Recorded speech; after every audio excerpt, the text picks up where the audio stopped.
সাইয়েদনা মুসা আলাইহিস সালামের কাছে মালাকুল মাউত মৃত্যুর ফেরেশতা মানুষের সূরাতে এসেছিল, অনুমতি নেয় নাই, হুট করে ঘরে ঢুকছে, ঢুইকা কয় আনা মালাকুল মাউত, আমি মৃত্যুর ফেরেশতা, জিতু আন আকবাদা রূহাক, আপনার রূহ কবজ করতে আসছি।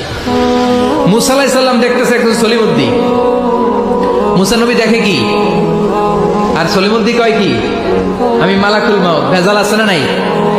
সাইয়েদনা মুসা আলাইহিস সালাম দেখে দিব্যি সাধারণ মানুষ, আর সে বলে আমি তোমার রূহ কবজ করতে এসেছি। মুসা আলাইহিস সালাম রেগে গেলেন, অনেক মেজাজওয়ালা নবী ছিলেন, রাগের চোটে এক থাপ্পড় দিলেন, থাপ্পড় খেয়ে মালাকুল মাউতের এক চোখ নাই, থাপ্পড় মারলেন চোখ শেষ। মালাকুল মাউত বাঁচার জন্য দিলেন দৌড়, এক দৌড়ে আল্লাহর আদেশে আল্লাহর আরশে চলে গেলেন, যে বলে মাবুদ এমন নবীর কাছে পাঠিয়েছেন, আরসালতানি ইলা আবদিন লা ইউরিদুল মাউত, এমন বান্দার কাছে পাঠিয়েছে ওই বান্দা মরতে চায় না, খালি মারতে চায়। কি করতে চায়?